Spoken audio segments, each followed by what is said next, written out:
on? We are talking about open spaces and housing and green spaces and how you guys kind of feel about that. Why am I hearing such an... What are you doing? I'm not doing anything. I know you went like this. Oh, I was just mimicking hand gestures being made at the desk. Sorry. What's he grasping for? It does sound a little hollow. It does sound weird, but I think it's fine now.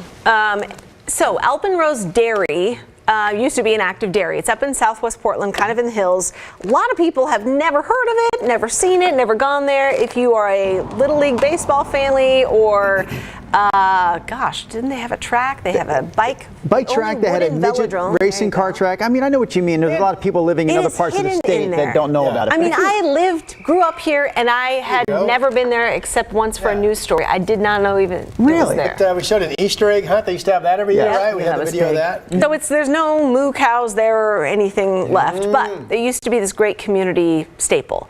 The family sold it to a Washington company now, who's been, I mean, I think still the dairy is still in operation. Yeah. They don't produce the milk through cows there, but they bring in the milk and then they turn it into milk that we can drink. Yes, exactly. They're still using the facility. They still use the facility, yes, and other products like the butter and the cheese and all that good stuff. Yeah, all that stuff. So there is a deal that could be in the works right now that would sell that property, and it's big, to a Florida-based home builder called Lennar Homes to make dozens of new houses. Yep. So it's right in prime 193, land. isn't it? It's like almost 200. Yeah. So that would have to impact that Washington company who is now operating the dairy itself, because I can't imagine a working dairy surrounded by a neighborhood. That would be a little bit odd to me, but that is a big property with lots of baseball fields and a huge track for both midget car racing and the bike. So I guess it could be done. You could separate the two. But this got us thinking, and you were talking yesterday, separate from this story, about how all the golf courses in the area that are going away for the same reason. So I think it's fair to say that there's a movement. I'm sure this is not just in our local area, but probably globally to some degree, of large acreages of land. This dairy owned acres of land. Golf courses sit on acres of land. And how those parcels of land are becoming more rare and more valuable. And as that happens, people are saying, whatever my business was, I'm willing to give it up if the contractor is going to write me a check for, I don't know, $30 million, whatever that land would be worth, if you're talking tens or dozens of acres of land. So we've lost, most recently, Broadmoor Golf Course, which is over by the airport. Before that, we lost part of Colwood. There's a Green Mountain Golf Course that's gone. There's word of Lewis River Golf Course up in Woodlands, just a beautiful, iconic piece of land along the Lewis River that the owner family that's owned that is now looking for bids to buy their land. And I get it. I mean, for a lot of these companies, you're never going to make over 10 or 20 years what you're going to make in 1 minute if you sell the land to a developer. But on the flip side, it's part of our growing population, and it's kind of sad, right? I mean, this Alpenrose property in particular, that was the absolute community center, wasn't it? For generations. Absolutely. With all kinds of things, activities going on. Easter egg hunts and all kinds of But when you look at the construction and the development that's exploding everywhere, not just in Washington County and Alpenrose, but out in Clackamas, I mean, the farther you go out, used to be just fields, pasture land, and now it's construction and big rigs and just row houses and apartments, and it's mind-blowing. Happy Valley is the fastest growing city in Oregon.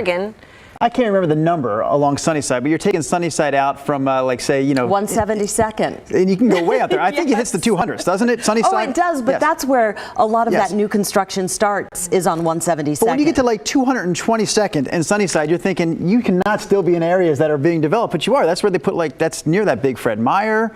They've got two big developments along Sunnyside there that, we're not even... No one even thought of that possibility even 20 years ago. I know. I often think of the people who have little homes. You can tell that they're like, from the 60s. And you look at what's grown up around them, and you thought, oh, that sucks for them, man. They thought they were out in the boonies, and now they're in the middle of it. And they're the ones that owned all that farmland, and now they've got hundreds of thousands of dollars sitting in the bank. Fair enough. But, I mean, we do need housing, and lots of people are kind of saying that here on the stream. Good morning to everybody. Willie Huey, what's up, Willie? He's says, yeah, not unlike here in West Lynn. I remember when my parents first bought their home in West Lynn, and there was very few neighborhoods at that year, 1998. The school district is selling off Oppenlander fields. You were just talking about that to a home builder. Super sad for all the kids that use these fields all summer long. Cash over kids. Kate Heisman said we need more housing and cheaper housing. Yeah. Shannon Thompson says, I have a big home development coming next to my farm. This is down in Albany, and she says it's going to make, she says, Albany a fourth bigger. So that must be a huge development going interesting. in. Yeah. Hillsborough, South Hillsborough is under construction right now, and they have a mix of affordable housing. They have townhomes, like kind of apartment condos, all the way up to, I mean, full mini mansions that are, you know, over, you know, maybe $2 million at this point. But I remember that was all nothingness, and it's near kind of the reserve out there. And that's going to be an entire, it's going to be, I think, the fourth biggest like subdivision in the state in Hillsborough. And that has, you know, a lot of room to expand. We do need more housing for people. And even in neighborhoods that are settled, like over in Eastmoreland and Eastmoreland Heights, which is close in Southeast Portland, when they doze a home, you know, from the 50s, they're putting in multiple homes, you know, row houses and that type of thing in established neighborhoods. It's not just open fields far out. Sure. Yeah, that gap between homes is getting smaller and smaller and smaller. In fact, in some cases, the gap goes away and the homes are connected. Yeah. You know, I got a new phone today from work. It's a new work phone. And you told me this yesterday. The station gave you that new phone? You've got a work phone. Take a work phone. You can have one too. Oh yeah, I don't like. I'm that guy that's like, does that mean the station's going to be tracking my every move?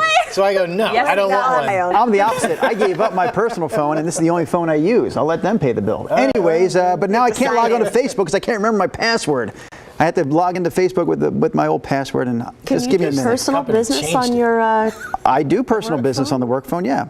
Jennifer Taft, one of our Jennifer, I love seeing you in our KGW promo for Kyle Boshi, where you got your $500 gift card. So props to you. Yeah, she's in there. She says, anybody else worry that A, this will be a problem because no one can buy a home except out-of-state investors, and B, all these homes in wooded areas are fire hazards? Yes, whoever said that. Oh, that's Jennifer? Yeah. Absolutely, I do. Because when we moved over to Clackamas, one of the first fires was in the hills. It wasn't close, that went out and but it close enough. Looked like it was, and I'm like, oh my gosh, I'm coming from the west side in September right at the wrong time. But it's so beautiful. There are so many homes just nestled right up there, and I do worry about that. Yeah. As a matter of fact, my Geico insurance sent me a notice the other day, and it started with, you don't have to do anything. We have already enrolled you in fire protection because of your area. And so somebody will come if need be and do things like removing bushes and, like, you know, site management. So they are being super proactive with trying to save their investment. I know that Progressive Insurance, they send the actual people to your house. I think they live with you, according to their commercials. Oh, it's really hard work, and you'll pay for it. Did you go with Geico based on their clever commercials? I did not. I was a Geico customer long before those. For car. And then I went with also homeowners. Here we are now. We're talking about insurance. Yes. There you go. Somebody on YouTube, I'm just me, Karnowski, says, good morning. My dad loves Alpenrose milk. We've tried to find their milk at Safeway. I don't know if they carry it anymore. Do they make Alpenrose ice cream still? Do you guys know that? Don't know the answer to that question. I would have to Google that. I'm sorry. A lot of times what would happen is, you know, you get a brand or you get a label at the store that doesn't say Alpenrose, but it was in fact Alpenrose milk. Like some of the local stores, if you got, you know, the store brand milk, that was coming from somewhere. Obviously, the store's not making the milk, and in many cases, Alpenrose would just have their milk relabeled for whichever company wanted it. Lisa Sayer says, I've lived in Dallas for 50 years. I've never seen the building happen like it is right now. Literally, neighborhood just popping up. It's Jeff Lucas just being sarcastic. He said, I'd love Portland to be the West Coast New York City. Is that for real, or is that sarcasm? He does say, thanks for the sunshine rod. I think that was sincere. You're welcome, Jeff. That part, definitely sincere. Did you read Eric Smith's? No, go ahead. I was just reading that, but go ahead. South Salem has several areas with homes being built. They're building a new Costco in a big firefight.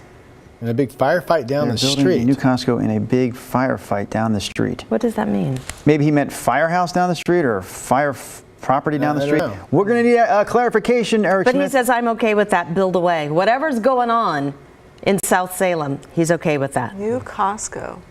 If you watch Sunrise Extra, we're big fans of Costco. We've all shopped there. Yeah, Mark Rod's Brooks. a fan of the samples. Yeah, I am. Tell Mark me Brooks, what you were talking about golf, and Yeah. golf had a huge pickup in the pandemic Generally- because it's outdoors and It was one of those things. I think in Oregon, the governor closed golf for a few weeks. Maybe it was a month or two. I don't remember. Washington State golf never closed, and so at one point we had. At one point during that, you couldn't get a tee time. I mean, it was so busy. People were scrambling, crossing the river to play golf. Or maybe I got those flipped around. Anyway, one of the states closed and the other ones didn't. But it was one of those things that you could do in the early days of COVID. And a lot of golf courses will tell you they're coming off their annual highest number of rounds played by people ever. You know, and I It know was Oregon that was open because I remember you coming remember over going wild. here. People from Seattle were actually, people from Seattle were actually driving down on the weekends to play golf in Portland because that's where the closest courses were. Yeah. But the problem with all this is now is we're losing golf courses. I mean, it's inevitable that because they're being sold for land, it's inevitable that the prices of the remaining golf courses are going to go up. That's the way it works, right?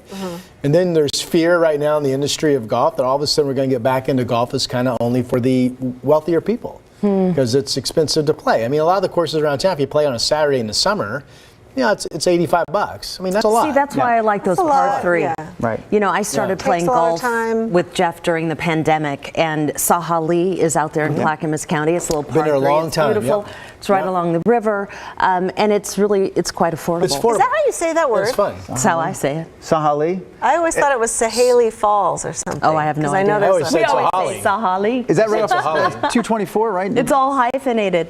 I'm a noob over in Clackamas County, so you guys can correct me. I feel like I see that sign right off Highway 224. Am I right in that? You're kind of like going from the freeway to Damascus, like along that stretch? Okay. I never even tried to say it. I just read it. a lot of people like weighing in on the Sahaley Costco. They're building in South Salem.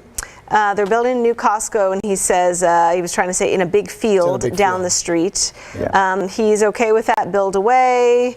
And then somebody else was saying I saw they that. are not. Yes. Where was it? Lisa. She Lots says of it- people not happy about Right. it being built there. Lots and lots of fights over it. Lisa Sayer chiming in about that Costco. She's saying, you know, he may be happy about it, build, but she says not everyone is happy about that new Costco. And Jeff Lucas said, I'm happy my neighbors are a school and fire station. No worries about more houses, in my views.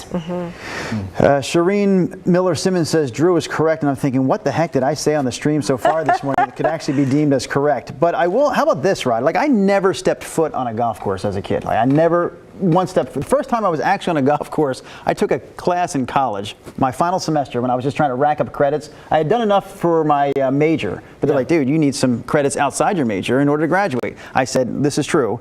I did racquetball. Racquetball? I did golf from tee to green, the course was called. History of the Mafia. History of the Mafia. That was a class I took my cool. final In semester. Philadelphia. Only on the East Coast.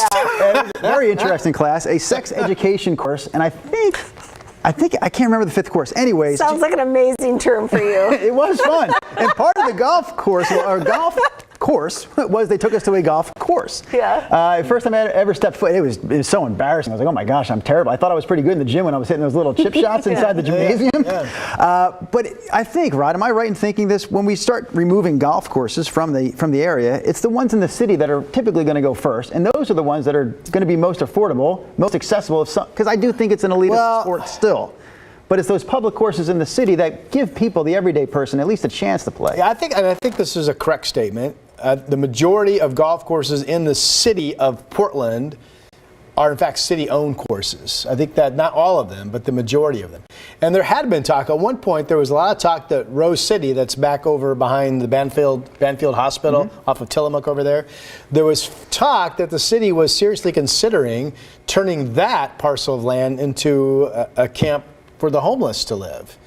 And there was a lot of fear. Rose City, a very historic golf course in our city. And as far as I know, that went away and the golf course continues. But we're going to continue to have these topics pop up as land becomes more rare. There's a gentleman that just bought a driving range, and it came with a parcel of land besides that up in Clark County in Salmon Creek. And I was talking to him the other day, and he was telling me that as an investor, it's just getting more rare to find parcels of land that you can purchase as an investor. So when you see one, you really grab it up as soon as you can. That's not the world I live in. But I would imagine those neighbors by Rose City Park golf course. Can you imagine saying, right now my house backs up to a golf course, but instead it's going to back up to a homeless development? That would not fly with those neighbors, I wouldn't think. Absolutely not. Yeah. Shannon Thompson has a good point here. The only thing I like about the new home development is there will be less grass pollen, one less grass field. Sorry, golfers. Less grass I'm allergic field? to grass too, but yeah. Let's see. Battle Creek. That's an area We're of talking Salem? about the Costco again. I've never heard of that area of Salem. Battle Creek? Creek area, but those home prices just skyrocketed. Yeah, he said with that Costco going up, the home prices in that area went way up too. Really? People like living near Costco. That drives your home price up? Interesting. Yeah. All right. Shannon also says great use for a golf course, perfect place for a homeless camp over where you were talking about. No one wants it, but somebody has to take it. That gets a I mean, the big issue to me with that is, I would say it's a dirty pool to have your home property, which is your biggest investment for most American families, right? And if something develops around you that just knocks your home property down, I mean, that's kind of dirty pool. And it can happen. I remember when I lived in Cincinnati and we were looking at a home and I was looking at a home and it backed up to this beautiful horse farm. And I appreciated that the realtor reminded me that wasn't a forever ever. Yeah. I mean, that horse farm could be bought tomorrow and you would lose the reason that you bought the house in the first place, right? So, it's a good reminder because that's a big dollar issue for American families. I understand how it would be a major bummer. I would just be, but I don't think it's dirty pool. I think it's luck of the draw. When you have those big open fields, that's the way it goes. I think I was speaking specifically with the city because the city knows how they are manipulating, I'll use the word manipulating, home values when they take away something, a public golf course in this case we're talking about specifically, and turning it into something completely different. They know that that's going to have a huge negative impact on their taxpayers in that region. You mean if they were to turn it into a homeless camp? Exactly, yes. Yeah, a sanctioned camp. Yeah. Monty King saying Battle Creek is in South Salem. Yes, confirming that. And Kate Hessman says Battle Creek is the best part of Salem. She says, come visit, Drew. And I'll tell you, this past Sunday we played baseball against the Salem Sluggers. If you're from Salem, you may know of the Sluggers. A fine baseball team they are. Yeah. And we had to take the Turner exit. So to me, that's like past Salem. That's like I always think like Kubler. Is that the exit? Yeah. To me, that's by Enchanted Forest. We took the Turner exit, headed west for about 2 miles. So maybe we were actually, on Sunday, near this Battle Creek area. Am I correct in thinking that? Is Battle Creek sort of near the Turner exit? We need a ride on the road in Battle Creek, area of South Salem. Oh. Huh. All right.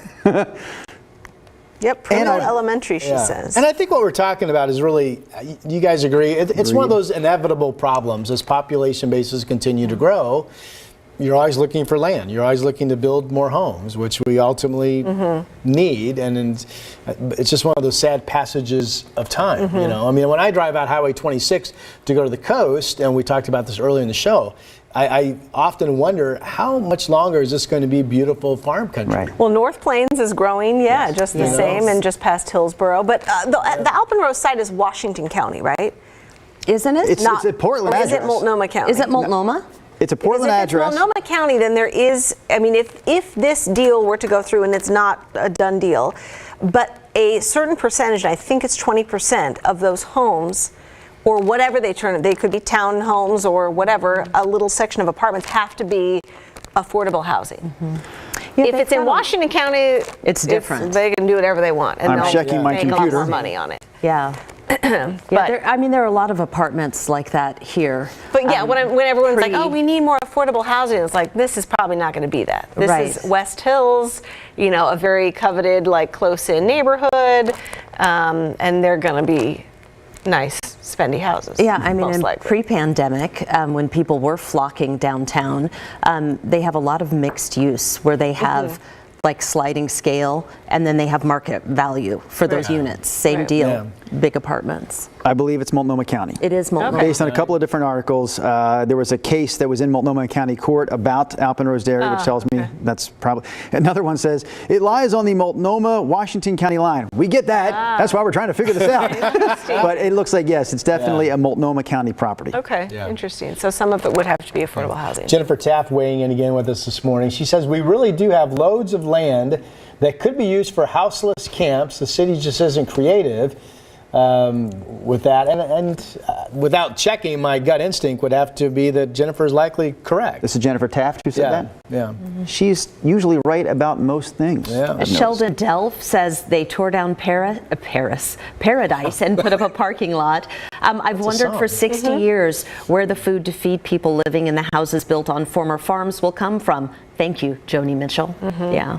Kate confirms, yes, I live literally by Turner. Battle Creek is very close to Turner. So yes, I was in your neck of the woods last Sunday. And it is a beautiful area, I can confirm. And it still looks very rural there. Lots of open land, lots of acreage out there. Penny says so sad. It was the best field trips there. It's nice to have some places. What I think is, and they had already closed it, was that velodrome. It's the only wooden velodrome, west of the Mississippi? Only is such a tough word. You throw out only. There's you can be wrong something quick. about it. It's like the only one it's of that very rare. size, or I don't know. And You've ridden a bike on it, and you said it was like terrifying. Yes, the steepness of the turns in the corners of the velodrome. So the only way you can get around, go fast. you have to go up. You can't do it down low. You have to go up to go around the corners, and you have to be going fast. And they gave me a mile per hour. Like you have to hit like, I don't know what it was, 23 or 24, which to me on a bike is fast. Tip over. And you're on these bikes that don't have like traditional brakes. It's got one speed. The tires are rail thin, and you just I did the live pads shot. or anything? Like helmet. You had a helmet. Had to How did protect you my stop? brain. How did you? But because then there's you On come the off, long stretch, you you come just go off, down? and then you slow down. Yeah, but then I was trailing a guy. He basically said, "You keep up with me. If you're going as fast as me, you'll make it. If you get too far behind me, you will fall." You did it on live TV? Yes, Brenda Braxton was there. That would make my stomach hurt. I was screaming out loud, and I was like, But they scream on almost everything you do. It was the roller coaster at Oaks Park. He was screaming on the velodrome. He was screaming. I would too, man. Jumping into the water in the Speedo. He was screaming. But like for cyclist bike history, we have such a great bike town that is such a cool feature and such an unusual thing to have. It's like a circus almost, and to go around that. For 20 years, 20 plus years, I want to say, Alpenrose hosted the Little League Softball World Series. So the Baseball World Series always gets that attention in Williamsport, Pennsylvania. But we had the softball version of that same event here every year for 2 decades. And last year was the first year we didn't have it, which was sad. And it's not coming back because that was part of the deal. When Alpenrose sold to that other dairy operation, the Little League World Series knew we got to look elsewhere. Jeff Lucas wants to see the video of you on the velodrome. Can you find that? Oh, man, I think that predates You the knew internet. the exact year. 2014. No, that was something else. 2014 was when I met Reese Witherspoon. When I did the velodrome, I'm going to say it was 2007 and 8. All right, you guys, it is 7:26. We got a rock. You know what else this is coming up on? The anniversary, Memorial Day weekend is the anniversary of that time that magician stole my $20 on TV. Oh, yeah, that's another Sunrise Mark Extra Bentheimer is his name. Yeah, we'll never forget. Mark Bentheimer. We'll see you tomorrow. Bye.